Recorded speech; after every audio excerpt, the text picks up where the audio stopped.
Hey guys, Starcozler here, coming at you with a 1v1 here with MadFrog spawning as the red zerg on Lost Temple. And we have Chaos spawning as the purple Terran, also on Lost Temple, of course.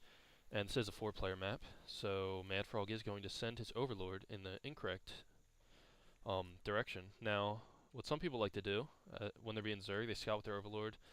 Say Chaos were to spawn over here, your overlord has a greater vision than the command center. So the overlord would see your command center before you would be able to spot that overlord with your command center's vision. So what a lot of Zerg players like to do, and I've actually seen this in a game recently, is poke their head in, see if they spawned here, and then just kind of chill out right here, and your opponent doesn't really know where you're spawned at. And Chaos playing very standard, putting a 10 supply depot here.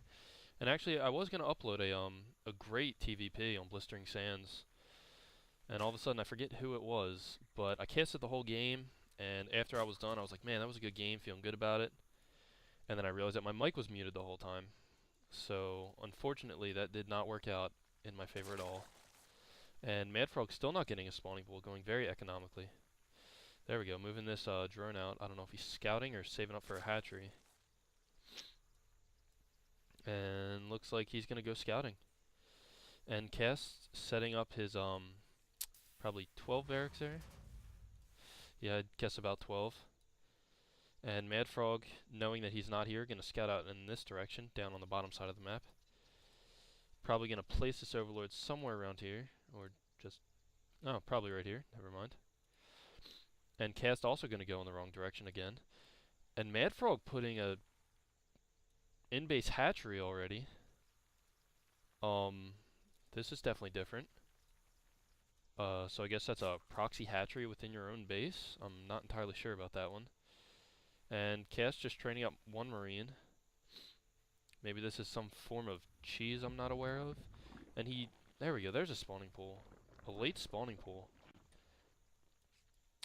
And looks like MadFrog has found the base. Gonna do the gas steal trick. Gonna wait till that gets like probably 90% completed. Probably more than that. Probably 29 out of 30. 28 out of 30. Cancel it and then rebuild it. He only loses 1 mineral, I believe, per cancel. And Cass putting his barracks down here and setting up a command center to block off his ramp so he can secure that natural expansion very early in the game. And has Cass scouted this? No, he hasn't, because there is no reason to suspect that that is going on, ever.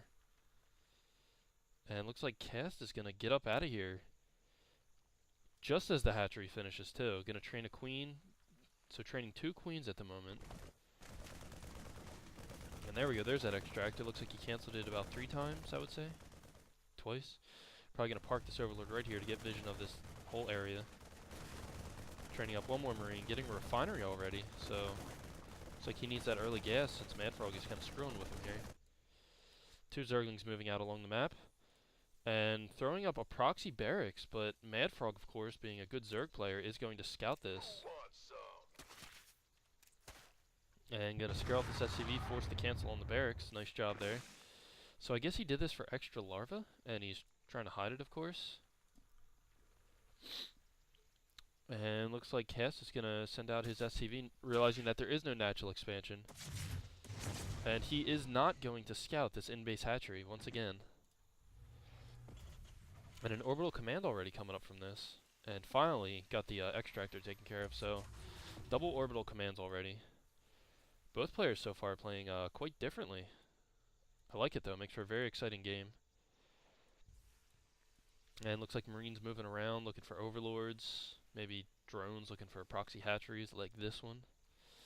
Though I'm not so sure that's considered proxy anymore. And morphing that one into a layer already. And MadFrog does have control of the map. These 2 watchtowers in the middle are great on this map. Give you full map control. And Cast is still not... I'm not sure what he's doing with this. And he is putting up a factory, a barracks, a second barracks, and a starport. And he's got 3 marines on the field and 5 marines on the field. This guy's patrolling all over here, I guess looking for overlords, along with this one. And MadFrog getting that layer up. Should have the production open. I apologize for that. Siege tank. And just training some speedlings here. This might have possibly worked if Cass did not go for this oddly placed command center here. Because then he could get all them speedlings, do a run by. Cass is also getting Vikings now, which is going to help deal with the air that MadFrog is getting. And an engineering bay going up as well. Reactor going up on this barracks. Maybe he'll do a swap with the starport. And there was an SCV coming over here. I guess that got taken out quite easily. And there's the natural for MadFrog finally going up. Setting up dual gas here, which he will need for those mutas.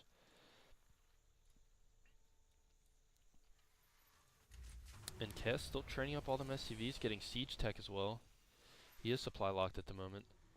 Viking gonna move out, see what free overlord kills I assume he can get. And there's that switch I was talking about. I'm not sure if he's gonna mass produce Vikings or medevacs. We'll just keep that selected to find out. And MadFrog does not have too many zerglings really. And he scouted that Viking, wisely moves both of his queens over. Double training Vikings there. Viking gonna scout this hidden layer here. Personally, if I were playing, I would have no idea what to think of that. I would probably be a little bit scared though, to be honest. And we have 6 mutas in production. And Cass is finally setting up his natural properly, I guess you could call it. Putting up a missile turret. Setting up his command center here. Barracks with a reactor and barracks with tech lab. Some speedlings moving out onto the field. And 2 Vikings are also out. And I don't know if these 4 mutas can really do anything. I believe there are more in production though. There we go. So a total of 6 on the field. It's only got 4 doing anything at the moment. And MadFrog has quite the minerals here. He should really...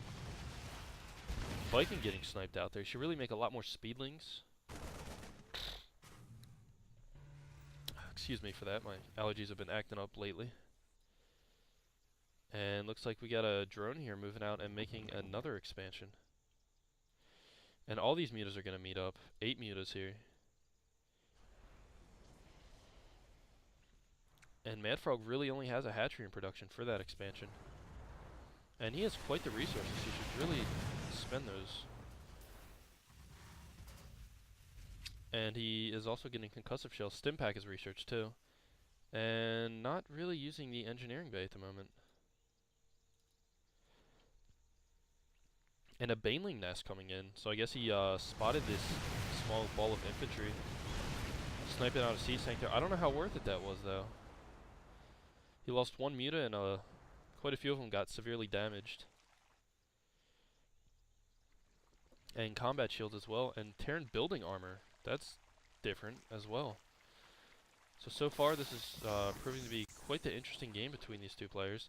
Baneling Nest is completed. Roach Warren coming in as well, so going for a little bit of everything it seems like. And 2 medevacs also coming into play. And looks like 2 Marines sniping out a Zergling are going to stim up to try to run away. One of them gets taken out. And this Terran player is quite fortified. Looks like he's got 1 Hellion in this dropship. I don't think a Hellion drop's really going to do much though. Or at least with just 1 Hellion. And MadFrog still has map control.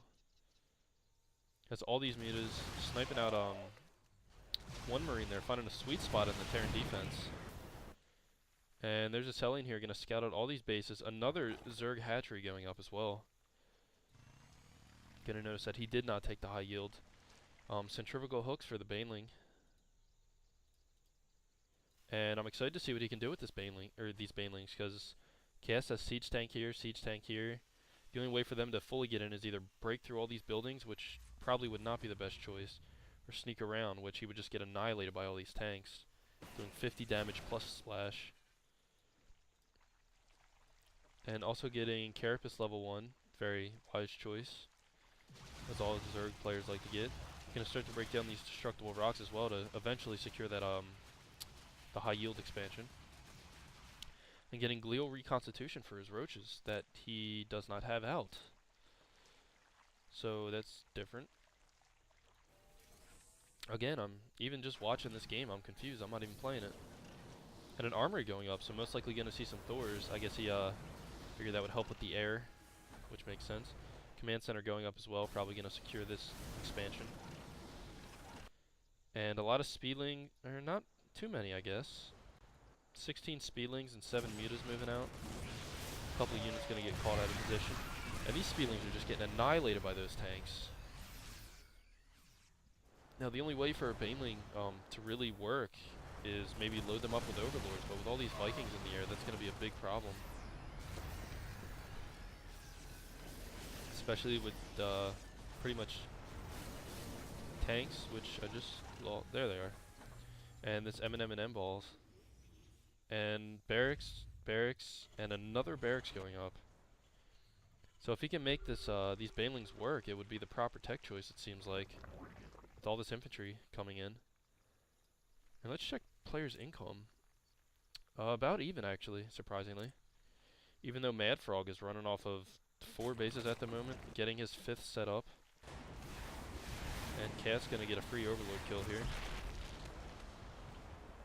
And he could easily just land his Vikings and take out quite a few of these drones. These mutas just gonna catch them out of position. Good job splitting up his army, though. If he hadn't split those up, I think he would have lost all these Vikings. And a lot of roaches here. The +1 armor. Definitely going to help all them against the tanks. And 8 banelings coming in. I'm not sure where those went. And looks like MadFrog is going to go for a doom drop here of roaches. And ground carapace level 3. And the Terran player